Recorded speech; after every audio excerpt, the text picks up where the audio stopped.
আপনারা, শুনবো এবং শোনাবো আমরা। চোখ রাখুন একেবি টিভির পর্দায়। একেবি টকে আবারও আপনাদের স্বাগত জানাই। আমরা রয়েছি আরও একটি নতুন পর্বে। আমরা একেবি টকে বিভিন্ন বিষয় নিয়ে কথা বলি, উল্লেখযোগ্য ব্যক্তিত্বদের সাথে কথা বলি, আর বিভিন্ন তথ্য সহ নানা বিষয় আপনাদের সামনে তুলে ধরি। আজ আরও একটি নতুন পর্বে আপনাদের সঙ্গে আলাপচারিতায় থাকব। রয়েছে আমাদের আমন্ত্রিত অতিথি। আজ আমরা এমন একটি বিষয় নিয়ে কথা বলবো, সেই বিষয়টি নিয়ে উৎসাহ যেমন আছে, তেমনি অনেক প্রশ্নচিহ্নের মুখেও থাকে। বিষয়টি হচ্ছে নারী। নারী শব্দটি এমন একটি বিষয় বা এমন একটি শব্দ, আমরা জানি যে এখান থেকেই পৃথিবীর সৃষ্টি, আমরা সেইভাবেই মানি। তো সেই বিষয়টি নিয়ে, নারী বিষয়কে কেন্দ্র করে আমরা একটি সাবজেক্ট তৈরি করেছি।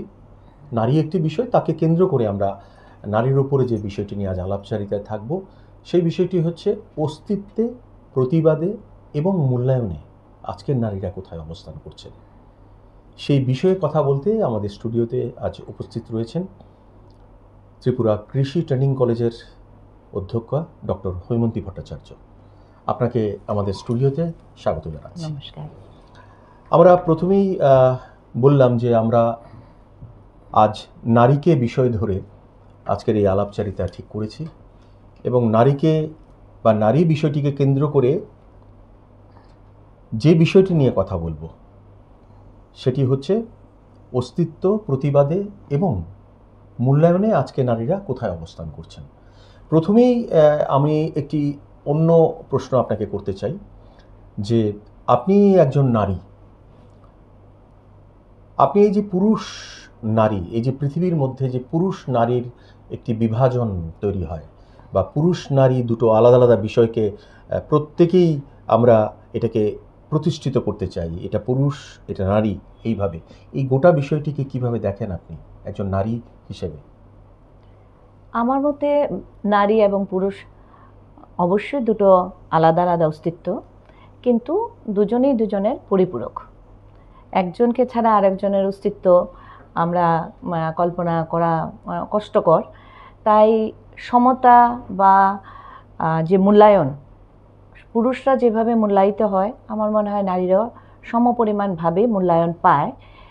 এটা প্রকারভেদ হয়তো বা আলাদা আলাদা হয়। কর্মক্ষেত্রে হয়তো ছেলেরা বেশি চাকরি করছে, মেয়েরা কম, কিন্তু বাড়িতে যে কর্তৃত্ব বা বাড়ির যে ডিসিশন মেকিং বা ছেলে মেয়েদের পড়াশোনা, যে বড় বড় ক্রিটিক্যাল যে ইস্যুগুলো বাড়িতে, যেগুলোকে দিয়ে আমাদের সমাজ, প্রত্যেকটা বাড়িতে মায়ের যে সন্তান, সেই সন্তানটা বড় হয়ে একটা সমাজে প্রতিষ্ঠিত হয়, একটা সমাজ গড়ে, সেই সমাজ একটা রাজ্যকে গড়ে, রাজ্য দেশকে গড়ে। তাহলে মা কি করছে? মা সেই বীজটা বপন করছে, মা সেই সন্তানটাকে একটা সুনাগরিকে পরিণত করছে। সেখানে মায়ের অস্তিত্ব, মায়ের মূল্যায়ন তো সেখানে 100তে 100। একটা মার যদি 5টা সন্তান থাকে, আজকের দিনে হয় না, কিন্তু যখন ছিল, সেই মায়ের রবীন্দ্রনাথও জন্ম দিয়েছে, বিবেকানন্দ জন্ম দিয়েছে, নেতাজি সুভাষকে জন্ম দিয়েছে। সেখানে তো মা মূল্যায়িত, মানে মার মূল্যায়নটা হচ্ছে 100তে 100 মার্ক পেয়েছে মা। সেখানে তো বিভাজন আমি দেখি না। আর আমরা আজকে খুব আমরা সুখী বা খুশি নারী হিসেবে যে আমরা এখন জন্মেছি। আমরা নারীর যে স্বাধীনতা, হয়তো বা আগে সেটা ছিল না, শুনেছি গল্প ইতিহাসে বা আমাদের মায়েদের বা ঠাকুমাদের কাহিনীতে যে ওরা অনেক কিছু চাইতো। সাপোজ ওরা সিনেমা দেখতে চাইতো, কিন্তু বাড়ির থেকে ওদেরকে বলতো না, সিনেমা দেখতে যাওয়া যাবে না। ওরা হয়তো একটা সুন্দর শাড়ি পরতে চাইতো, হাত কাটা ব্লাউজ পরতে চাইতো, সেগুলো অ্যালাউ করা হতো না। কিন্তু আমরা তো সবই পাচ্ছি। সেই জন্য আস্তে আস্তে যে ক্রম উন্নয়ন বা প্রগতি, সেই প্রগতির দিকে আমাদের সমাজ যাচ্ছে, সেই প্রগতির দিকে আমাদের ভারতবর্ষ যাচ্ছে। এবং নারীরা আজকে প্রতিটি ঘরে ঘরে, আমার জানা মতে সবগুলো মেয়ে শিক্ষিত। এখন গ্রামে গঞ্জে ততটা হয়তো আমরা বিরাজ করি না বা যাই না, সেগুলোর যে পরিসংখ্যান সেগুলো নিয়ে আমি একটু যেহেতু আমি একটা সংস্থার সাথে যুক্ত সামাজিকভাবে, আমি দেখেছি যে মেয়েরা এখন মোটামুটি ক্লাস 10 পর্যন্ত মেয়েদের শিক্ষা অনেকাংশে ভুল। 70-80% মেয়েদের প্রাথমিক শিক্ষা ক্লাস 10 পর্যন্ত শিক্ষা হচ্ছে, সেকেন্ডারি শিক্ষার ক্ষেত্রে হয়তো একটু কম, রেটটা কমে যাচ্ছে। তাই সমতা বা নারীর অস্তিত্ব আজকে আমার মনে হয় আমরা সমতার দিকে এগিয়ে চলে এসেছি, এবং আমাদের খুব খুশির দিন, বা আমরা খুব ভালো করে আমাদের জীবন, সামাজিক জীবন, রাজনৈতিক জীবন, শিক্ষার জীবন আমরা এটাকে মানে ভালো করে আমরা করতে পারছি সবটাই, কোনো বাধার কোনো জায়গা আমি অ্যাটলিস্ট পাচ্ছি না। আমি ব্যক্তিগতভাবে মনে করি যে শারীরিক গঠন ছাড়া নারী পুরুষের মধ্যে কোনো বিভাজন নেই। না, শক্তির দিক থেকে দেখুন, আমরা যদি শক্তির প্রশ্নটা আসি তাহলে মেরি কম কোত্থেকে এলো, তাই না? এরকম বহু কুস্তিগিররা আছেন, শক্তিশালী রয়েছে, বহু বডি বিল্ডার আছে। আমরা একটু পিছিয়ে গেলে আমি আজকেই ভাবছিলাম যে আমাদের যে দেব দেবতার পুজো আমরা করি, আমরা হিন্দু শাস্ত্র অনুযায়ী আমাদের পুজো পালি আমরা করি, প্রতিটি বাড়িতেই হয় আমাদের, আমরা কত দেবীর পুজো করি, সেই দেবী শক্তিশালী আমরা মানি, আমরা সবাই মানি, আপনিও মানেন। দুর্গা আমাদের সবচেয়ে শক্তিশালী মা, মাতৃশক্তি। দুর্গাকে আমরা কত রূপে পুজো করছি, এবং বহুলাংশে প্রতিটি ঘরে ঘরে দুর্গা, কালী, লক্ষ্মী, সরস্বতী, বিপদনাশিনী, মনসা, ইভেন আমাদের প্রতিটি ঘরে ঘরে পুজো হয়। তাহলে দেবী রূপে নারী অস্তিত্বতে আমরা ওদেরকে বেশি করে রাখছি। পুজোটা তো আমি একা করি না, আমি, আমার স্বামী, আমার সন্তান, ছেলে সন্তান, আমরা সবাই মিলেই করছি, সবার ইচ্ছাতেই পুজোটা হচ্ছে। তাহলে সেখানেও দেবী রূপে আমরা মহিলা যে দেবী বা দেবী মাতা, ওনাকে আমরা প্রাধান্য কিন্তু দিই। পুরুষদের পুজো একমাস শিব পুজো, আর আমি আজকে এমনিতেই দেখছিলাম যে আমরা কি কি ছেলেদের পুজো করি, শিব পুজো, শনি পুজো, আর মনে হয় গণেশ পুজো এখন ইদানিংকালে করছি আমরা। কিন্তু মেয়েদের দেবী রূপের পুজো কিন্তু বজরংবলী পুজো করি। হ্যাঁ, বজরংবলী পুজো, মেয়েদের কত পুজো, জগদ্ধাত্রী পুজো, বিপত্তারিণী পুজো, প্রচুর মেয়েদের মানে দেবী শক্তির আরাধনা আমরা বেশি করি। কালী পুজো তো আমরা প্রচুর হারে করি। তো এই জন্য মেয়েদের আরাধনা করা, মানে শক্তির আরাধনা শব্দটি যদি মনে হয় বা শক্তির আরাধনা যদি করতে হয়, সেটা দেবী শক্তি, দেবী শক্তি, মাতৃশক্তিকে আমরা আরাধনা করি বা আমরা মূল্যায়ন করি সেইভাবে শক্তি। তো আমি যেটা বলছিলাম যে শারীরিক গঠনে হয়তো বা আলাদা দুটি, কিন্তু ভাবনা, চিন্তা বা এগিয়ে থাকা বা এগিয়ে রাখার বিষয়ে নারী পুরুষ কখনোই আলাদা আলাদা কিছু হতে পারে না। এইখানে শুধু আমার একটাই কোশ্চেন, যে আপনি কি এটা মনে করেন যে নারী বা পুরুষের এগিয়ে থাকা বা নারী পুরুষের মানে বড় বড় কাজ করা, সেটা একটা শিক্ষার আলোর উপর নির্ভর করে? অবশ্যই। যে শিক্ষার আলো যদি না পৌঁছায়, সেখানে শিক্ষার আলো না পৌঁছানোই মানে অন্ধকার, দুর্বলতা। এটা ছেলে হোক মেয়ে হোক, ছেলেও না, একটা সময় কিন্তু নারীদের এই অন্ধকারে থাকতে হতো বা রাখা হতো, তাই না? শিক্ষা যখন ছিল না, শিক্ষার অন্ধকারে রাখা হতো, সেইখানে নারীরা অনেকটা ওই যে পর্দানসীন যেটা বলি আমরা, পড়াশোনা ওদের করার সুযোগ দেওয়া হতো না। তাই কিন্তু আজকের নারীরা কিন্তু কল্পনা চাওলা, আজকের নারীরা কিন্তু কোথায় কোথায় চলে যাচ্ছে সেটা। তো সেখানে নারীদের যে শিক্ষার বিষয়টি, সেটা কি মনে করেন আপনার? অত্যন্ত জরুরি নারী শিক্ষা। আমরা তো আপনিও জানেন, আমরাও জানি যে বিবেকানন্দ বলে গেছে যে কোনো দেশকে যদি জানতে হয় ওই দেশের উন্নতি, প্রগতি, তাহলে দেখতে হবে ওই দেশের নারীরা কত শিক্ষিত। একটাই প্যারামিটার, একটা দেশের উন্নতি বা প্রগতির প্যারামিটার কি, ওই দেশের নারীরা কতটা শিক্ষিত, মা কতটা শিক্ষিত। তাহলে নারী শিক্ষা খুব জরুরি। কিন্তু এটার সাথে মানে আমরা হয়তো মিলিয়ে ফেলছি একটা, সেটা আমি জানি না সবাই সেটাকে সহমত হবেন কিনা, যে নারী শিক্ষার সাথে নারীর কর্মসংস্থান, এই দুটো জিনিস। নারী শিক্ষা প্রতিটি ঘরে হওয়া উচিত, প্রতিটি কন্যা সন্তানের সেই সম অধিকার পাওয়া উচিত, এবং পাচ্ছে, আরও পাবে, 100-100 পাওয়া উচিত, এবং প্রতিটি মেয়েকে শিক্ষিত হওয়া উচিত ওর নিজের অধিকার জানার জন্য, নিজেকে জানার জন্য, নিজের অস্তিত্বকে রক্ষা করার জন্য, নিজের সন্তানকে সুনাগরিক বানানোর জন্য, নিজের ঘরকে সুপ্রতিষ্ঠিত করার জন্য প্রতিটি মেয়ের শিক্ষার খুব দরকার। এখন শিক্ষার সাথে সাথে আমরা হয়তো আরেকটা জিনিস চাই বা জুটছি, সেটা হলো কর্মসংস্থান বা অর্থনৈতিক স্বাবলম্বনতা, self sufficiency, economically self sufficiency. When I become a technical graduate, I feel that I should get a job, good job, so that I can earn some money. এখন এই ক্ষেত্রে অনেক সময় দেখা যাচ্ছে যে মেয়েরা হয়তো, আমাদের কেউ জোর করে বলে আমি জানি না, শিক্ষিত সমাজে তো তুমি চাকরি ছেড়ে দাও বা বিয়ের পরে চাকরি করতে পারবে না, এই দিন এখন কি আর আছে আপনি মনে করেন? না, আমি মনে করি না যে এটা জোর করে কাউকে কেউ চাকরি ছাড়িয়ে দেয় বা চাকরি ছাড়তে বাধ্য করে কোনো স্বামী বা কোনো পরিবার। প্রয়োজনের স্বার্থে অনেক সময় মেয়েরা কিছুদিনের জন্য চাকরি থেকে বিরতি নেয়। হয়তো ও মাতৃত্বকালীন ছুটি নারী হয় বা এডুকেশনাল কোনো পারপাস হায়ার জন্য হতে পারে, বা যদি সন্তান, আমাদের একটা মানসিকতা আছে, মা হলো সন্তানদের শ্রেষ্ঠ জায়গা, যেখানে মাদের বুকে শিক্ষার প্রথম স্থান। মাদের বুকে একটা সন্তান যেভাবে লালিত পালিত হয় সেটা বাবার কাছে হয়তো পারে না। মার যে সফটনেস বা সেই কোমলতা, এটা একটা ঈশ্বর প্রদত্ত কোয়ালিটি অফ এ ওমেন, সেটাকে কেউ নিতেও পারবে না, কাউকে দেওয়াও যাবে না। তো সেইটা মা ইচ্ছা করেই হয়তো যখন সন্তান হয় বা সেই মাতৃত্ব ওর জেগে ওঠে, তখন হয়তো ও প্রেফারেন্সটা দেয় ওর সন্তানের প্রতি, তখন হয়তো একটু কর্মের থেকে সরে আসে, বা হয়তো বা স্বামী স্ত্রী দুজনে মিলে আলাপচারিতার মাধ্যমে কিছুদিনের জন্য একটু বাইরের জগৎ থেকে ঘরে এসে সন্তানকে লালন পালন করে একটা মোটামুটি 4-5 বছর পর্যন্ত করে, আবার ফিরে যায় কাজে। সেইটা আমি মনে করি না যে কোনো অসমতা হচ্ছে ওর সাথে, এটা আমার ব্যক্তিগত ধারণা। কারণ বৃহত্তর স্বার্থের জন্য আমাদের ক্ষুদ্রতর স্বার্থকে ত্যাগ করতে হবে। আজ একটা জিনিস খুব ভালো লাগছে, আমরা আমাদের স্টুডিওতে এমন একজন নারী ব্যক্তিত্বকে পেয়েছি। আমরা দেখছিলাম, আমি আপনার কাছ থেকে এটা চেয়েছিলাম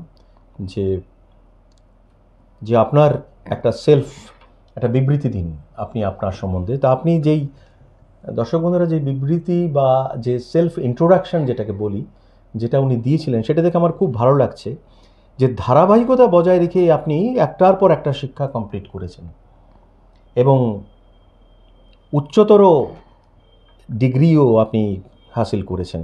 তো এই যে লেখাপড়ার প্রতি দেখলাম, সেই নেতাজি সুভাষ বিদ্যানিকেতনের 1985 সালের বিজ্ঞান বিভাগে প্রথম বিভাগ থেকে শুরু করে আপনি এখন doctor Haimanti Bhattacharya, doctorate degree সহ, এই যে পড়াশোনার প্রতি আপনার এত আগ্রহ, তো আপনি এই নিজের পাশাপাশি আপনি একটা সামাজিক সংস্থার ফাউন্ডার, তো সেইখানে আপনি এই মেয়েদের শিক্ষার ব্যাপারে যদি কিছু পদক্ষেপ বা যা পদক্ষেপ নিয়েছেন একটু যদি আমাদের দর্শকদের বলেন যে কিভাবে আপনি নারীদেরকে এগিয়ে রাখার জন্য কাজ করছেন এই সামাজিক সংস্থার মাধ্যমে। আমি বিশ্বাস করি বা আমার জীবন দিয়ে আমি যেটা অনুভব করেছি যে ইচ্ছা, প্রতিটি মেয়ের মধ্যে ইচ্ছা শক্তি প্রথম জাগতে হবে। নিজেকে সুন্দর করার, নিজেকে বড় করার, স্বপ্ন দেখার ইচ্ছা, আমিত্ব বা আমাকে নিজে খুঁজে বার করতে হবে আগে। What I am, what I want to be, এই জিনিসটা যখন আমার নিজের মধ্যে জেগে যাবে যে আমি নিজেকে প্রতিষ্ঠিত করতে চাই, সেটা শিক্ষার মাধ্যমে হোক, সেটা সামাজিক কাজের মাধ্যমে হোক, সেটা খেলাধুলার মাধ্যমে হোক, প্রত্যেকের আলাদা আলাদা জোন থাকে, কিন্তু ইচ্ছা শক্তিটা যতক্ষণ না জাগবে, এবং এটা কিন্তু নিজেকেই জাগাতে হবে। এইটা অনেক বাড়িতে আমি দেখেছি, মার পিট করে পড়াশোনা করায়, কিন্তু পড়াশোনা করে না বাচ্চারা। পড়াশোনা না করে আমি অনেক দেখেছি, মানে স্পেশালি এটা যেহেতু আমার বাপের বাড়ি কমলপুর, আমি এখানে দেখেছি আমার আশেপাশের বাড়ির অনেক মেয়েদের ওর মা বাবা অনেক চেষ্টা করেছে পড়াশোনা করানোর, তারপরে ধরুন গান বাজনা করানোর, নানা ধরনের অ্যাক্টিভিটিস শেখানোর, কিন্তু ওর মা বাবা প্রচেষ্টা করছে, ওর নিজের কোনো ইচ্ছা নেই। ও ঘুরে বেড়াচ্ছে, খেলাধুলা করছে, মানে বাজেভাবে জীবন কাটছে, ইচ্ছে একদম নেই। ইচ্ছে করে যে নিজেকে প্রতিষ্ঠিত করব, সেই ইচ্ছেটা ওর মধ্যে নেই। সেটা কি করে আপনার মধ্যে এলো যে আমাকে প্রতিষ্ঠিত হবে, বড় হতে হবে? এটাই আমার যে এনভায়রনমেন্ট, ছোটবেলা থেকে যে আমি যেভাবে বড় হয়েছি বা যেখানে রয়েছি, আমার যে চতুর্পাশে, সেখানে কিন্তু সেই ধরনের ইচ্ছা শক্তি সম্পন্ন কোনো নারীর সংস্পর্শে আমি আসিনি। ঈশ্বরের প্রতি প্রচণ্ড সবসময় আমি ঈশ্বরে বিশ্বাসী, এবং ছোটোবেলা থেকে আমি ক্লাস 1-এ যখন পড়তাম তখন আমার এখনও চোখ বন্ধ করলে আমার মনে হয় মা আমাকে শিখিয়েছিল, ক্লাস 1-এ পড়ি, যে তোমাকে ঠাকুর পুজো দিতে হবে আজকের থেকে। তা আমি নিজেই তো তখন একটা ঠাকুরের মতো ছোট্ট, তো আমাকে বললো ঠাকুর পুজো দিতে হবে, মা শিখিয়ে দিল। কোনো একটা কারণে হয়তো মা তখন পুজো দিতে পারবে না, অনেক মেয়েদের অনেক প্রবলেম থাকে। ওই দিন আমার এখনও মনে আছে, আমার বয়স 5, মা আমাকে পুজো দেওয়া শেখালো। মা এখানে জল দাও, এখানে ঠাকুরকে স্নান করাও, এখানে ফুলটা দাও। মা ঘরের বাইরে বসে বসে আমাকে ইনস্ট্রাকশন দিয়ে পুজো দেওয়ালো। সেই আমার ঈশ্বরের প্রতি অনুগত্য বোধ বা ঈশ্বরকে ভক্তি বা ঈশ্বরের আশীর্বাদ পাওয়ার যে ইচ্ছা মা আমার মধ্যে জাগিয়ে দিল। আর একটা মন্ত্র আমাকে তখন শেখালো ওই দিন মা, আমার আজকেও মনে আছে। আমার মা মারা গেছে আজকে অনেক বছর আগে, যে ঈশ্বরের কাছে কিছু চাইতে নেই, ঈশ্বরকে শুধু বলতে হয় ঠাকুর আমাকে বিদ্যা দাও, বুদ্ধি দাও, জ্ঞান দাও, মানুষের মতো মানুষ করো। সেই 34 বছর 35 বছর আগের সে 4টে লাইন আমার এখনও, যখনই ঠাকুরের কাছে আমার বিদ্যা বুদ্ধি পাওয়ার কিছু নেই, সব শেষ হয়ে গেছে। যেমন রামকৃষ্ণ পরমহংসদেবের যে স্বামী বিবেকানন্দ যখন বলছিল মা কালীর সামনে বলছিল তোর মতো চা, তুই চেয়ে নে তোর সবকিছু, কিছু চাওয়ার নেই, কিন্তু সেই একই কথা, বিবেক দাও। আমার মা আমাকে সেই 40 বছর আগে শিখিয়েছিল যে বিদ্যা দাও, বুদ্ধি দাও ঠাকুর, মানুষের মতো মানুষ করো। তো সেই একটাই কথা আমি নিজেও অবাক হয়ে যাই যে কিভাবে আমি একটাই দুটো লাইন 40 বছর যাবৎ ভগবানের কাছে চেয়ে আসছি, এবং ঈশ্বরও মনে হয় শুনতে শুনতে বিরক্তই হোক বা ভালোবাসার থেকেই হোক, বলে যা বিদ্যা বুদ্ধি হয়ে যাক। এই জন্য অনেক প্রতিকূলতার মধ্যে, সেগুলি আজকে আর বলছি না, প্রত্যেকের জীবনে প্রতিকূলতা আছে, প্রত্যেকটা মানুষের জীবনে প্রতিকূলতা থাকে, সমস্যা থাকে, প্রত্যেকটা মানুষের চড়াই উতরাই থাকে।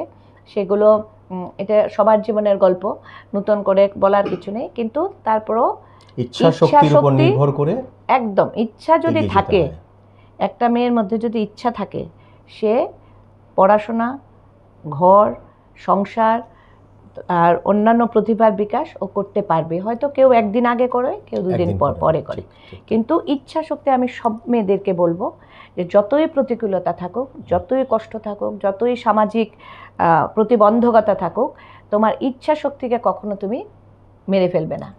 ইচ্ছা শক্তিকে তুমি রাখো জীবিত, অপেক্ষা করো যখন অনুকূল পরিবেশ আসবে। সেই জার্মিনেশন, আমাদের এগ্রিকালচারের ভাষায় সিড ডরমেন্ট থাকে, ও কিন্তু মরে যায়নি, সেই বীজটা কিন্তু ঘুমন্ত। যখন তার অনুকূল পরিবেশ আসে, সেই বীজ কিন্তু জার্মিনেট, অঙ্কুরোদ্গম হবেই, তোমার প্রতিভার বিকাশ হবেই। কিন্তু ইচ্ছা শক্তি যদি মেরে ফেলো, তাহলে সিডও মরে গেল, মানে মর্টালিটি হয়ে গেল। এটা আমি এগ্রিকালচারে চলে আসছি। মানুষের জীবনেও সেই ইচ্ছা যদি থাকে, আজকে প্রতিকূল পরিস্থিতি আছে, কালকে অনুকূল পরিবেশ আছে, তোমার প্রতিভার বিকাশ হবেই এবং তুমি পারবেই জয় করতে। তো সেটাই মেয়েদের মধ্যে আসতে হবে, এবং সেটাকেই আমাদের যে সামাজিক সংস্থা, আমি চেষ্টা করি প্রত্যেকটি মেয়ের মধ্যে এই ইচ্ছা শক্তির বিকাশকে জাগ্রত করা। এটাই আমার কাজ। এখন আমি যেখানে চাকরিরতা, সেখানে আমার যে স্টুডেন্টরা আছে, ওরাও বিবাহিতা চাকরিজীবী মহিলারা, ওদেরও নানা লাইফে প্রবলেম থাকেই। বিয়ের পরে বাচ্চা হয়, বাচ্চা অসুস্থ হয়, শাশুড়ি অসুস্থ হয়, নানা ধরনের প্রবলেম ওদের কাছে থাকে। ওরা আমার কাছে আসে, ওদের সমস্যা নিয়ে আসে। যখন আসে তখন একদম বিভ্রান্ত হয়ে আসে, চুল টুল হেলামেলা, চোখের নিচে কালি, ম্যাডাম এমন এমন এমন এমন পরিস্থিতি, কী করব? তখন আমি বলি যে বসো, কী সমস্যা? কী, এই সমস্যাটা তো খুব বড় সমস্যা না, এটাকে আমরা এইভাবে অ্যাড্রেস করে, এইভাবে সমাধান করে আমরা এগোতে পারি, এটাকে আমি তোমাকে এইটুকু সাহায্য দিচ্ছি। যখন যায়, আপনি বিশ্বাস করবেন না, তখন বলে ম্যাডাম আমার তো মনে হচ্ছে আমার সমস্যা কিছুই না। আমি যে দেখো জীবনে তোমার সমস্যা একদম ক্ষুদ্র সমস্যা, কত বড় সমস্যা, একটা মেয়ের পা নেই, ও মাউন্ট এভারেস্টে চলে গেল তো। আমি যখন ওকে বলি কী বলেন ম্যাডাম, হ্যাঁ পা নেই, তুমি চিন্তা করো তোমার সমস্যা কি, বাচ্চার জ্বর হয়েছে, কাজের লোক নেই, এটা কোনো সমস্যা? তো এটাকে আমরা সমাধান করে ইচ্ছা শক্তিকে আমাদের জাগ্রত করতে হবে।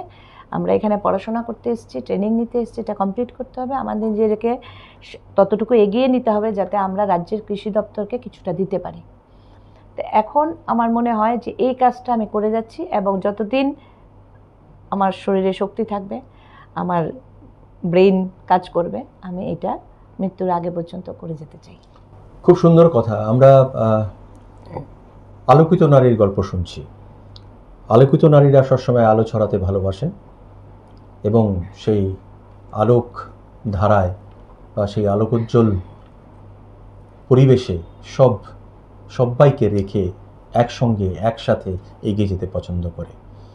আমরা আলোচনায় আছি। আজকে আমরা একেবি টকের একটি উল্লেখযোগ্য পর্বে রয়েছি, যেখানে বিষয় হচ্ছে নারী, নারীদের অস্তিত্ব, নারীরা কোন ধরনের প্রতিবাদে আজকের যুগে বেশি করছে এবং সব কিছু মিলিয়ে কোন মূল্যায়নে দাঁড়িয়ে আছে আজকের নারী। একটু বিরতি নিয়ে নেব, চোখ রাখুন।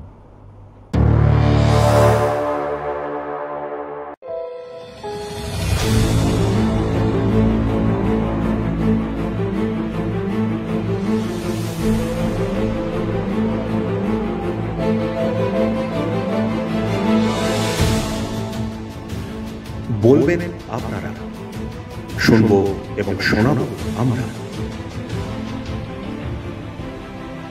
চোখ রাখুন একেবি টিভির পর্দায়।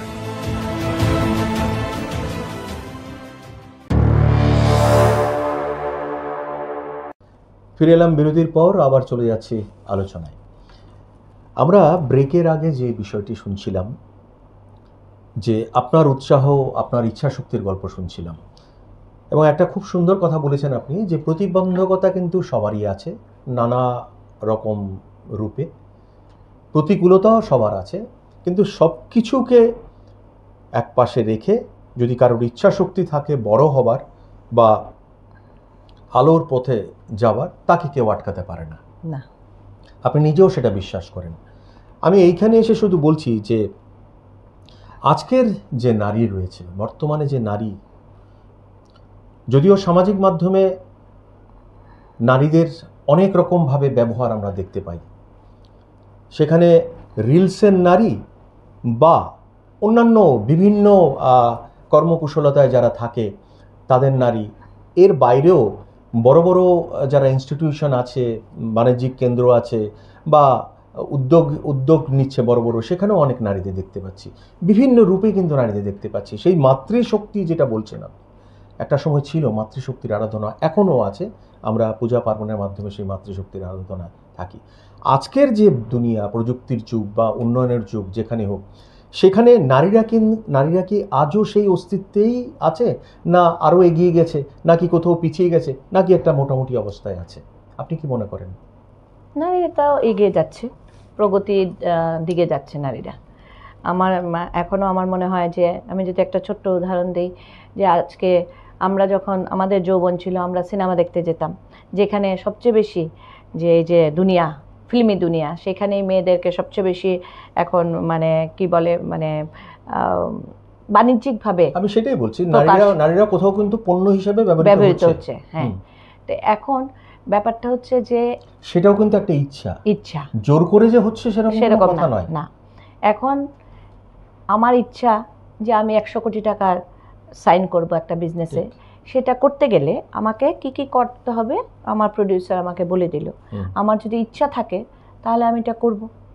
আমরা যখন সিনেমা দেখতাম তখন সুপ্রিয়া দেবী, সুচিত্রা সেনের বই আমরা দেখতাম, এবং সেখানে ওদেরকে আমাদের ঘরের মার মতোই ওরা সাজ পোশাক করতো, মনে হতো যে আমার পাশের বাড়ির কোনো দিদি একটা সিনেমা করছে, অভিনয় করছে, মানে আমরা একাত্ম হয়ে যেতাম আমাদের পরিবারের কেউ। এখন হয়তো যে নায়িকা, সে হয়তো ছোটোখাটো জামা কাপড় বা হয়তো গান বাজনা নৃত্য, সেগুলো অন্যরকমভাবে আরও আসছে আমাদের জীবনে, বিনোদনের জগতে। কিন্তু একটা জিনিস আমি ওইখানে বলতে চাই, আমি পজিটিভিটি নিয়েই কথা বলবো। আমি পজিটিভিটিতে বিশ্বাস করি, এবং আমি বিশ্বাস করি যে ইতিবাচক যে ক্ষমতা বা ইতিবাচক যে কথাবার্তা বা ইতিবাচক মনোভাব যে কোনো পরিবেশকে সুন্দর করে দিতে পারে।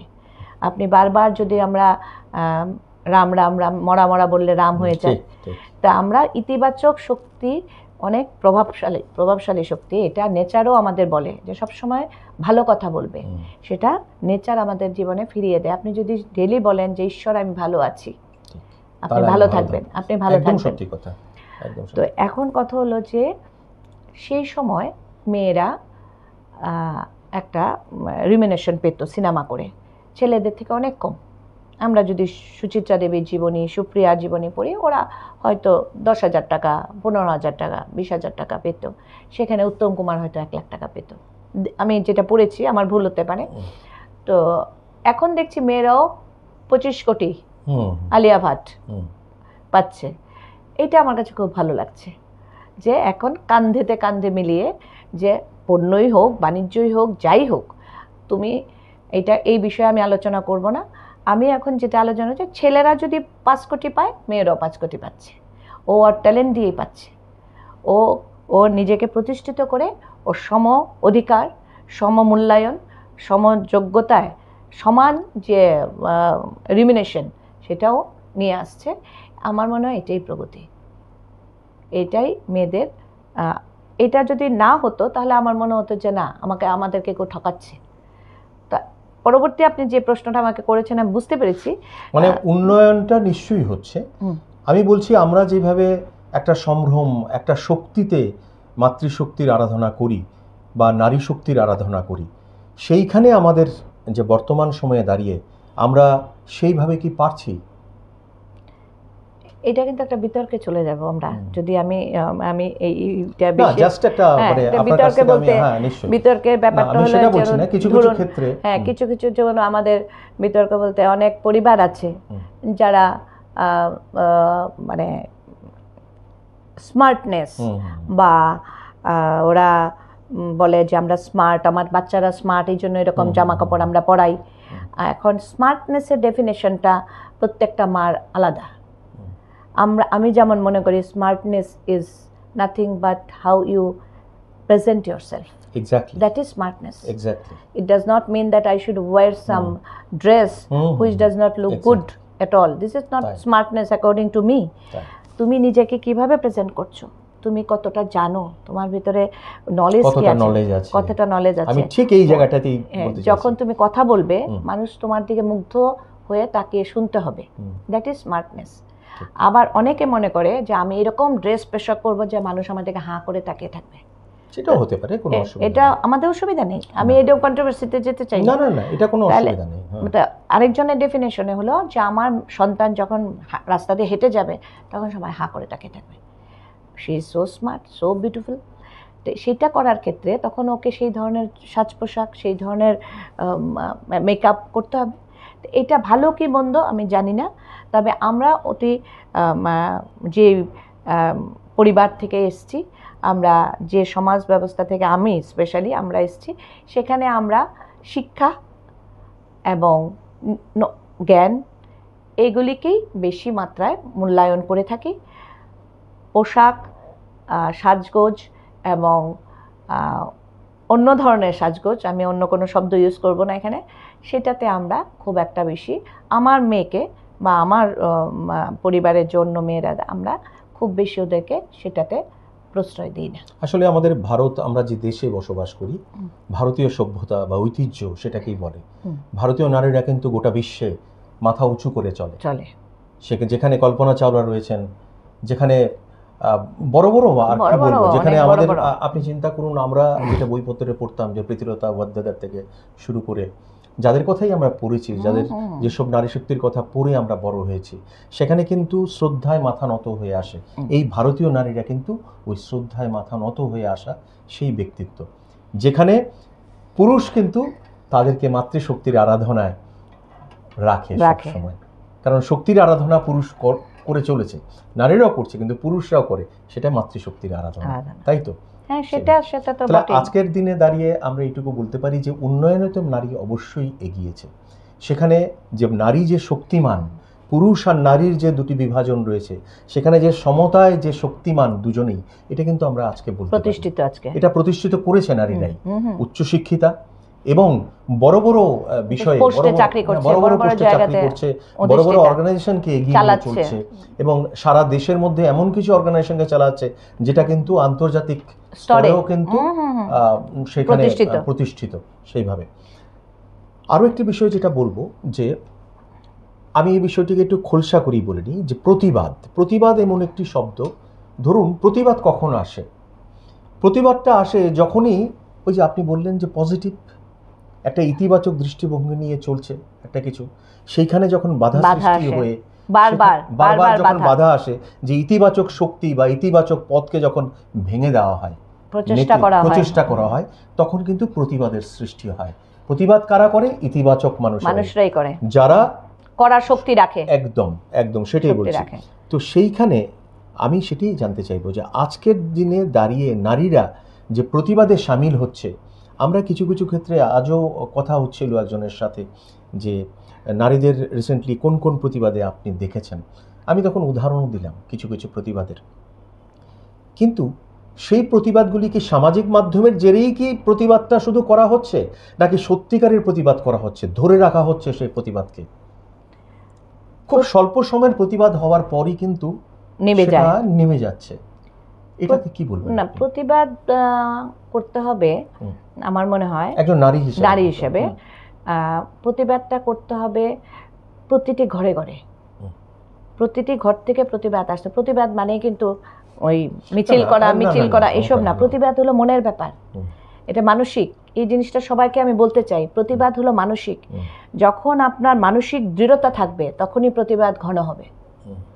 এটা সবাই জানা উচিত যে হোয়াট ইজ প্রতিবাদ। প্রতিবাদ বলতে আমরা এখন বুঝি চিৎকার করা, বন্দে মাতরম বলা, এই বলা, এটা স্লোগান দেওয়া, অমুক বলা তমুক বলা, 10 জন লোক মিলে প্রতিবাদ আমরা বলি এটা প্রতিবাদ। কিন্তু প্রতিবাদটা আমার মনে হয় যে একটি নারী প্রতিবাদ করতে পারবে তখনই যখন তার মানসিক দৃঢ়তা এই জায়গায় যাবে যে আমি এটা মানব না, আমি এই জিনিসটা করব না, তখন শুরু হয় তার আসল প্রতিবাদ। এখন প্রতিবাদের প্রকারভেদ আছে। আমি মারতে পারি আপনাকে, যে আমাকে যন্ত্রণা করছে ওকে মারতে পারি, আমি ওকে অন্যভাবে শাস্তি দিতে পারি, আমি ওর থেকে দূরে সরে যেতে পারি, বা আমি ওর মুখ বন্ধ করার প্রচেষ্টাতে নানা ধরনের এলিমেন্টস আনতে পারি। কিভাবে আমি প্রতিবাদ করব?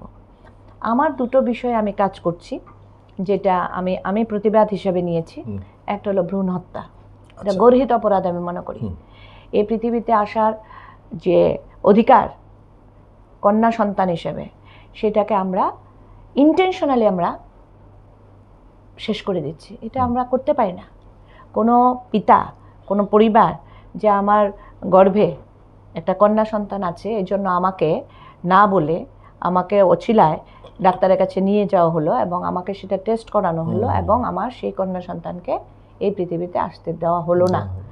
আমার মনে হয় এইটার জন্য খুব সোচ্চার প্রতিবাদ হওয়া উচিত। এই পৃথিবীতে সেই কন্যা অনেক কমে এসছে, এটা কমে এসছে এবং সবাইকে এটা কমে এসছে এই কারণে, কারণ এটা এই প্রতিবাদটা হয়েছিল, এই প্রতিবাদের রেজাল্টটা আমি আপনাকে বলছি কেন কমেছে। সোচ্চার প্রতিবাদ হয়েছে। প্রতিটি মানুষ, প্রতিটি মা, প্রতিটি এবং পুরুষও যারা সত্যিকার ওরা অনুভব করেছে যে এটা একটা গর্হিত অপরাধ। ছেলে হলেই ভালো হবে, মেয়ে হলে ভালো হবে না। ছেলে হলে পড়াশোনা করে সে একদম ডাক্তার ইঞ্জিনিয়ার হবে, মেয়ে হলে বাসন মাজবে, এরকম তো কথা না। আমাদের মাইন্ডসেট যে মেয়ে হলেই এটা একটা বার্ডেন, মেয়ে হলেই আমার ওর জন্য খরচা, মেয়ে হলেই ওর বিয়ে দেওয়ার জন্য যৌতুক। তো যৌতুকটা তুমি কাকে দিচ্ছ? একটা পুরুষকেই তো দিচ্ছ। যৌতুক তো আর মেয়ে নিচ্ছে না। তাহলে একটা ছেলে যখন বিয়ে করবে ওকে যৌতুক দিতে হবে, কেন আমরা দেব? এই যে একটার সাথে একটা চেইন। মেয়ে বোঝা কেন? ওকে প্রথমে পড়াশোনা করে পয়সা খরচা, বিয়ের সময় পয়সা খরচা, যৌতুক দিয়ে পয়সা খরচা, তো 3টা পয়সা খরচা। সেই ছেড়ে চলে গেল, মানে নেই আরেকটা বাড়ি চলে নেই। তো এই জন্য এখানে প্রতিবাদ। আরেকটা দেখছি আমি, যেটা আমি খুব লক্ষ্য করছি, যে আমাদের বাড়িতে যে কাজ করতে আসে মহিলারা, ওদের 4-5টা 3টে সন্তান থাকে, ওরা ছেলে সন্তানটাকে পড়ায়, মেয়ে সন্তানগুলিকে ওদের সাথে নিয়ে এসে বাসন মাজায়। আচ্ছা আচ্ছা। আমার বাড়িতে, আমার বাড়ি বা পাশের ফ্ল্যাটে 3-4টা ফ্ল্যাটে আমি এগুলি খুব লক্ষ্য করি। ওই যে আপনি বললেন না সচেতনতা, আমি লক্ষ্য করি। অন্যরা ঘরে ঢুকে ফ্ল্যাটে দরজা লাগিয়ে বসে থাকে, কিন্তু আমি যখন পাশের ঘরে দেখি একটা মহিলা কাজ করছে, আমার বেলকনিতে 2টো বাচ্চা খেলছে, 2টো মেয়ে বাচ্চা, চুলে তেল নেই, নোংরা। তো আমি কথা বলি ওদের সাথে, কি করছো? বললাম খেলছি। কেন খেলছো এখানে? কি কে তুমি? আমার মা ওদের ঘরে কাজ করে। আচ্ছা, তুমি পড়াশোনা করো? বলে না। তুমি কি করো? মার সাথে আসি, মার শরীর খারাপ থাকলে আমি ঘর ঝাড়ু দিয়ে দিই, এই সেই। এই যে আমাদের ক্ষমতা কম, আমরা খুব ক্ষমতাশালী নারী নই, ওই 2টো বাচ্চাকে আমি ফুসলিয়ে ফাসলিয়ে আমার ঘরে নিয়ে আসি, এনে ওদের মনের মধ্যে সেই ইচ্ছা শক্তিটা জাগানোর চেষ্টা করি আচ্ছা যে তোমাকে পড়াশোনা করতে হবে, তাহলে তো তুমি আন্টি হতে পারবে, তুমি প্রিন্সিপাল ম্যাম হতে পারবে। তুমি কি প্রিন্সিপাল ম্যাম? ওই বাচ্চাগুলো আমি হ্যাঁ আমি তো প্রিন্সিপাল ম্যাম, তাহলে তুমিও হতে পারবে। তাহলে আমি হতে পারবো। অবাক দৃষ্টিতে আমার দিকে তাকিয়ে থাকে। ও ভাবতেই পারে না যে ওর জীবনটা এরকম প্রগতি হতে পারে, ওরও এত সুন্দর একটা জীবন হতে পারে, শিক্ষার জীবন হতে পারে, ওর একটা সুন্দর ঘর থাকতে পারে। ওর এই স্বপ্নেও নেই। তো ওকে স্বপ্ন দেখানো, ওর মধ্যে ইচ্ছা শক্তি জাগানো। 3 দিন পরে দেখে ওর মা আমার ঘরে এসে উপস্থিত, দিদি আপনি জানি কি কইছেন, আমার মেয়ে তখন স্কুলে ভর্তি হওয়ার লেগা পাগল হয়ে গেছে। হ্যাঁ, আমার তখন মনে হয় যে আমার আরেকটা ডক্টরেট ডিগ্রি হয়ে গেছে। তো কে পড়াইব কোন, আমি তো সারাদিন কাজ করি মানুষের বাড়িতে, এখন পড়াশোনা করতে, এখন তো ওরা কাঁদছে, ওরা পড়াশোনা করবে। আমি যে আমাদের পাশেই চন্দ্রপুর স্কুল আছে, তুমি ভর্তি করে দাও, আমি নিয়ে যাচ্ছি, না হলে একদিন আমি একদিন ছুটি নিয়ে ভর্তি করে দিয়ে আসবো, এটা কোনো বড় কাজ না। আর এরপরে বই টই তো সব ফ্রি পাওয়া যায়, আমাদের এখন এডুকেশন ব্যবস্থা এত সুন্দর করে যায়। আর তুমি যখন কাজ করতে আসবে সন্ধ্যার সময় আমার ঘরে পাঠিয়ে দিও, আমি তো ফ্রি থাকি তখন। ওইটুকু ক্লাস 5 পর্যন্ত পড়তে হয় না কিছু, এমনিতেই ওরা পাশ করে যাবে 1 ঘন্টা পড়লেই। এই যে শুরু হলো দুটো বাচ্চার জীবনযাত্রা, এখন ওরা একজন ক্লাস 7 এবং একজন ক্লাস 8-এ পড়ে, 2 মেয়ে। এখন ওরা নিজেই টিউশন করে, নিজেই পড়াশোনা করে, নিজেই ওরা বলছে ওরা গ্রাজুয়েশন কমপ্লিট করবে, ওরা স্বপ্ন দেখতে শিখেছে। তো প্রতিটি নারীকে তার ক্ষমতায়ন, স্বপ্ন দেখানোটা উচিত, স্বপ্ন তোমাকে দেখানো, অন্যের মধ্যে স্বপ্নের বীজটুকু বপন করা উচিত। আমি একাই পড়াশোনা করব, আমি একাই বড় হব, আমি একাই প্রিন্সিপাল হব বা চাকরি করব না। যদি আমার সমাজের দায়বদ্ধতা, সমাজকে শুধরাতে হয় বা সমাজকে প্রগতির দিকে নিতে হয়, তাহলে আমার একজনকে এগিয়ে আসতে হবে, একজনকে টার্গেট করি। আমি বড় কাজ করার আমার দরকার নেই যে আমি 100 জনকে নিয়ে একদম সবাই মিলে যে আমি 100 জনকে নিয়ে একটা বিরাট বড় সংস্থা করে ফেললাম। 100 জন, আমি একজনকে করি না। আমি যদি একজনকে করি, আপনি যদি একজনকে করেন, তাহলে তো 1 + 1 2 হয়ে গেল। এইভাবে সবাই একজন একজন করলে আমরা 1 লাখ মেয়েকে পড়াশোনা করে বড় করে ফেলতে পারবো। আমরা যদি আজকে দেখুন, এই প্রসঙ্গে আমি বলছি, আজকে কিন্তু রাজ্যে আমরা একটি খবর, যেহেতু সংবাদ মাধ্যমে রয়েছি বা সংবাদ মাধ্যম আমরা পরিচালনা করি, সেখানে আমাদের কাছে প্রায়ই ধরুন এরকম সংবাদ আসে যে আমাদের রাজ্য বাল্যবিবাহে বেশ বেশ এগিয়ে রয়েছে। এইখানে স্কোরিংয়ে কিন্তু আমরা অনেক এগিয়ে রয়েছি, দেশেও এবং বিভিন্ন রাজ্যের থেকেও। কিন্তু দেখুন, আমাদের রাজ্যেই একটি মেয়ে কিন্তু প্রতিবাদ করে তার সেই বাল্যবিবাহটুকু আটকে দিয়েছিল। সেই বিলোনিয়ার দিকে খুব সম্ভবত আমাদের রাজ্যে কিন্তু এই যে একজন প্রতিবাদ করে সে তার নিজের ইয়েটা আটকেছে, সেটা কিন্তু বাচ্চা মেয়ে। তো এইভাবে যদি একজন একজন করে এগিয়ে আসে, দেখুন সবসময় আমরা যদি বলি যে সরকার করবে, কোনো সংগঠন করবে, কোনো সংস্থা করবে, কোনো এনজিও করবে, না, সেটা না। আমাদের প্রত্যেকে যদি এগিয়ে আসি, বিশেষ করে নারীদের উন্নয়নে, নারীদের প্রগতিতে যদি নারীরা এগিয়ে আসতে হবে, তাহলে কিন্তু এখানে কোনোভাবেই কোনো অসম্ভব হতে পারে না, সেটা সম্ভব হবে। শুধু আমার মনে হয় একটু সচেতনতা বাড়ানোর জন্য যদি আমরা ছোট ছোট অ্যাওয়ারনেস ক্যাম্প করি, নারীরাই করবে। অনেকে জানেই না এই যে ভ্রূণ হত্যা একটা অন্যায়, এই যে বাল্যবিবাহ যে একটা অন্যায়, দণ্ডনীয় অপরাধ, হয়তো অনেক মারা জানেই না, অশিক্ষিত মারা, গ্রামের মারা জানেই না। ওরা ভাবছে 10 বছর হয়ে গেছে, বিয়ে দিয়ে দিই। এখানে আরেকটা কাজ করে, আমরা আমাদের সামাজিক সংস্থা, আমরা বাল্যবিবাহের বিরুদ্ধে সচেতনতামূলক শিবির করছি। এখানে আমরা গিয়ে দেখি, আমরা মায়েদেরকে জিজ্ঞেস করেছি যে আপনি কেন 10 বছরে বিয়ে দিচ্ছেন? তখন বলে যে পাড়ায় এত বাজে বাজে মানুষ, আমার মেয়েটা সেফ না আমার ঘরে, আমরা তো সারাদিন কাজে জায়গা দিদিমণি, মেয়েটা ঘরে একা থাকে। তখন আমি চিন্তা করলাম, এটাও তো একটা বিরাট বড় একটা সমস্যা। মহিলা খাবে না মেয়েকে পাড়া দেবে? খাওয়ার রোজগার করার জন্য উনি মানুষের বাড়িতে বাড়িতে গিয়ে কাজ করছে। সেই 10 বছরের যে অ্যাডোলেসেন্স গার্ল, সেও বাড়িতে একা থাকছে, বাট ও সেফ না, যে কোনো সময় ওর উপরে কোনো একটা খারাপ কাজ হয়ে যেতে পারে। উনি বলছে যে আমি মেয়েটাকে কি ভরসায় একা বাড়িতে রেখে যাবো, এর থেকে বিয়ে দিয়ে দিই। ওই যে একটা, এটা এই যে ভিতরে ঢুকতে হবে যে কেন মারা জেনেও, আমি বললাম আপনি জানেন না যে ছোট বয়সে বিয়ে দেওয়া যায় অন্যায়? সব জানি ম্যাডাম, কিন্তু জীবন তো আগে, ওর জীবন বাঁচানোর জন্য দিয়ে দিচ্ছে, নাহলে তো নিজের ঘরেই ও অক্ষত ক্ষত বিক্ষত হয়ে যাবে। এইগুলোর বিরুদ্ধে আমরা কাজ করছি, আমরা সবাই মিলে কাজ করব। আমাদের আন্তর্জাতিক নারী দিবস আসছে, আমরা সবাই মিলে কাজ করে একটু একটু করে ছোট্ট ছোট্ট পথে আমরা ঠিক পৌঁছে যাব সেই চাঁদের পাহাড়। নিশ্চয়ই পৌঁছবো, অনেক দূর আমরা এগিয়ে গেছি এবং আরও দূরে যাব, আরও স্বপ্ন দেখব, আমরা করব জয় নিশ্চয়ই।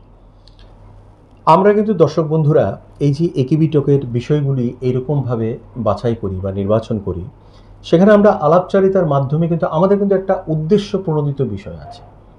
আমরা একটি উদ্দেশ্য নিয়ে এই টক শোটি চালিয়ে যাচ্ছি।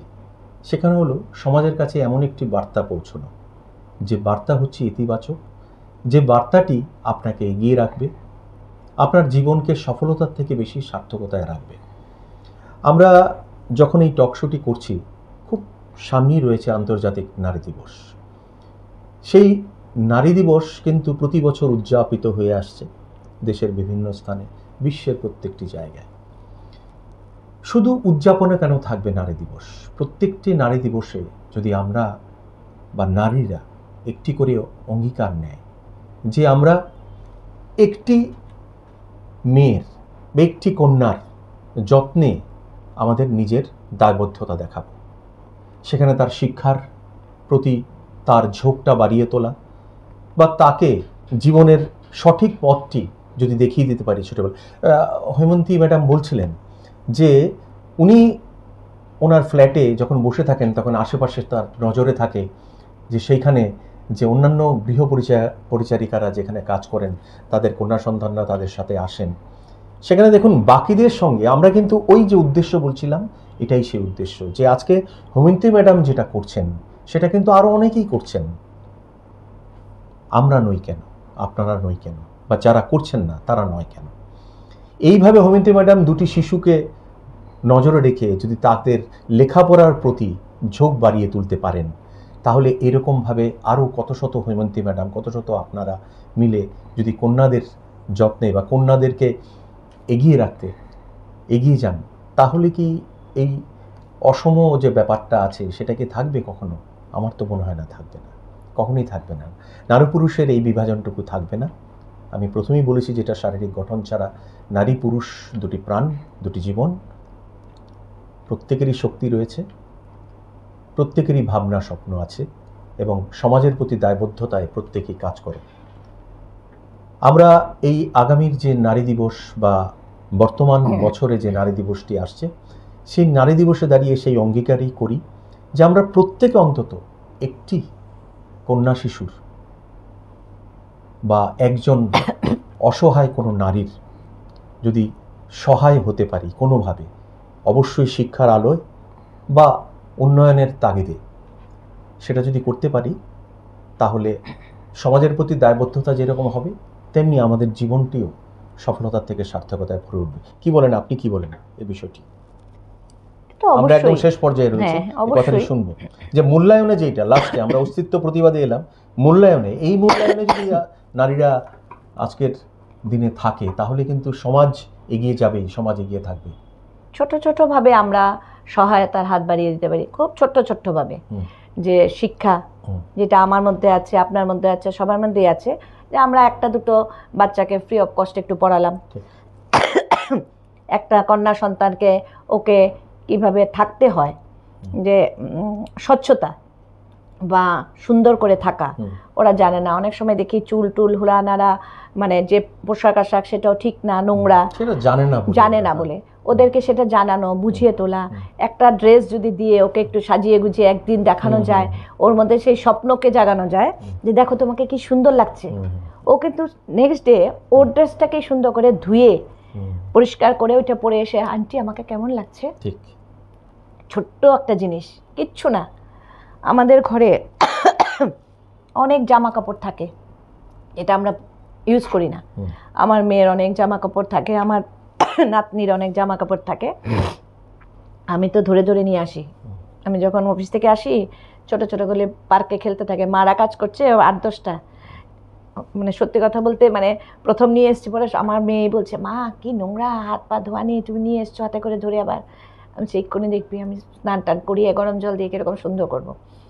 তো তখন 2-4টাকে নিয়ে আসি, ওই ছোট্ট আমার নাতনির ড্রেস বার করি, যেগুলি ও পরে না, ছোট হয়ে গেছে বা টাইট হয়ে গেছে, ওই ছোট ছোটগুলিকে একটু ভালো করে একটু চুল টুল আশ্রে পরিয়ে দিই। ও ফড়িংয়ের মতো লাফাতে থাকে, নিজেকে সুন্দর দেখতে কি নিজেকে সুন্দর লাগে, আর কি কি আনন্দ ওর। সেই আনন্দে সামিল হওয়া যে কতখানি আনন্দের, এইটা সবাইকে আমি বলবো, প্লিজ আপনারা সবাই সেই আনন্দে সামিল হন। ওদের যে ছোট্ট একটা আনন্দ, যখন আপনার মাধ্যমে সেই আনন্দটাও পাচ্ছে, সেটার যে আনন্দ, কি অনুভূতি, এটা না পেলে, না করলে হয়তো বোঝা যাবে না, এটা বলে বোঝানো যাবে না। প্রত্যেক দিনই আমি যখন হাসি, এমন করে তাকিয়ে তাকিয়ে দেখে, কখন আমি গাড়ির থেকে আসে নামবো, আন্টি আমি আজকে সুন্দর ড্রেস পরে এসেছি, সে সুন্দরতাটুকু বুঝতে পেরে গেছে, আপনি বুঝিয়েছেন। এখন প্রথম হলো গিয়ে যে আমার নিজস্ব শারীরিক সৌন্দর্য তো ছোট্ট, আরেকটু যখন বড় হয়েছে তখন যে সৌন্দর্যের যে আলাদা ডেফিনেশন, যে তোমাকে আরো সুন্দর হতে হবে। আন্টি কিভাবে আরো সুন্দর হওয়া যায়? তোমাকে পড়াশোনা করতে হবে, পড়াশোনা করে তোমাকে প্রিন্সিপাল ম্যাম হতে হবে। প্রত্যেকদিন আমি তো প্রিন্সিপাল ম্যাম হতে চাই। তখন ওর একটাই কথা, ওর স্বপ্ন একটাই যে ও প্রিন্সিপাল ম্যাম হতে চায়। এই যে এগিয়ে নেওয়া, তো দুদিন পর ঠিক আছে তাহলে তোমাকে আমি 100 টাকার 4টে বই কিনে দিলাম, ওকে কিছুই না, ও বইগুলিকে হাতিয়ে হাতিয়ে দেখছে, ও তো প্রিন্সিপাল ম্যাম হবে। সবাইকে নারী দিবসে আমি বলবো, ছোট্ট ছোট্ট কাজ, একদম বড় করে কিচ্ছু করার নেই, নিজেকে জাহির করারও কিচ্ছু নেই, এগুলি অন্তরালেই করা যায়, কাউকে বলারও দরকার নেই। ছোট্ট ছোট্টভাবে আমরা করে আমরা এগিয়ে নিতে পারবো আমাদের সমাজকে, আমাদের কন্যা সন্তানদের, আমাদের সমাজের প্রতিটি মেয়ে হোক শিক্ষিত, আমাদের আশেপাশের প্রতিটি কন্যা সন্তান থাকুক সুরক্ষিত। আমরা ওদেরকে শেখাবো, ছোট ছোট জিনিস শেখাতে পারি, যেগুলি আমরা টকশোর মাধ্যমে শিখি, সামাজিক যে আপনারা যে মাধ্যমে আমরা এখন আমাদের বাচ্চাদেরকে শেখাই যে what is bad touch and what is good touch.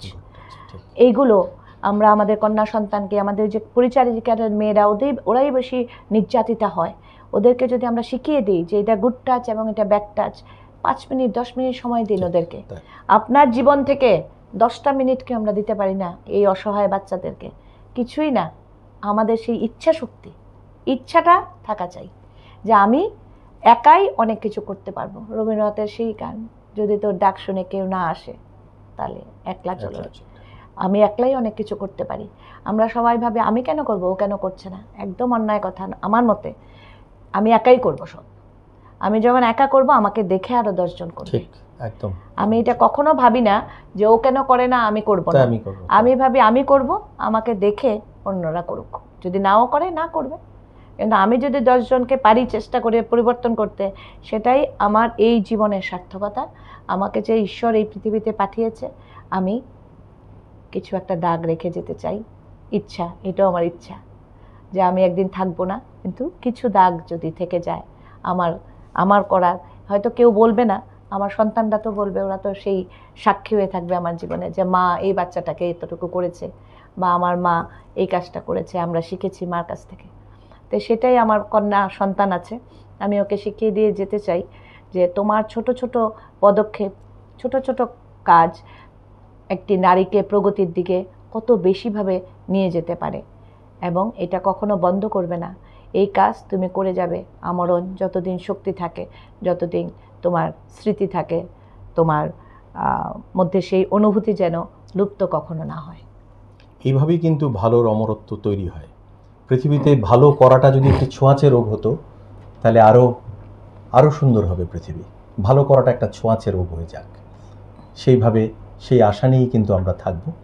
এবং এই যে হৈমন্তী ম্যাডামের সঙ্গে কথাবার্তার মাধ্যমে আমরা কিন্তু এইটাই বোঝাতে চাইলাম যে নারীদেরকে এগিয়ে রাখাটা আমাদের সবার উচিত। বিশেষ করে নারীদের এগিয়ে রাখতে হবে, নিজেকে শক্তিমান ভাবতে হবে, নিজেকে সুন্দর ভাবতে হবে, এবং কোন সুন্দরতাটুকু তাদেরকে আরও সুন্দর করে তুলবে, কোন শিক্ষায় তারা আরও সুন্দর হয়ে উঠবে, সেটা কিন্তু একজন নারী আরেকজন নারীর সব থেকে কাছের বন্ধু হয়ে তাকে এগিয়ে নিয়ে যাওয়ার পথে সব থেকে বড় সহায়ক হতে পারে।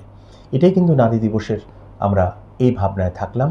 এবং নারী দিবসের ভাবনায় থেকে একিবি টিভির তরফ থেকে যে স্লোগানটি আমরা দিতে চাই, সেটা হচ্ছে শক্তিশালী নারী, শক্তিশালী পৃথিবী। এটাই কিন্তু আমাদের এই নারী দিবস থেকে এই স্লোগান দিয়ে আমরা অঙ্গীকারবদ্ধ থাকলাম। দর্শক বন্ধুরা, একিবি টক অনুষ্ঠানে আপনারা ছিলেন একটি বিশেষ পর্বে।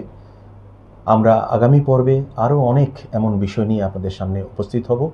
আপনারা জানাবেন আমাদের কি কি বিষয় নিয়ে আলাপচারিতা থাকতে পারি, বা আপনারাও কিন্তু আমাদের এই অনুষ্ঠানে সরাসরি যুক্ত হতে পারেন, আমাদের এই অতিথির চেয়ারে আসতে পারেন বিভিন্ন বিষয় নিয়ে আমাদের সঙ্গে কথা বলতে, কেননা আমরা সমাজের প্রতি দায়বদ্ধ। একিবি টিভি দায়বদ্ধ। চোখ রাখবেন একিবি টিভির পর্দায়।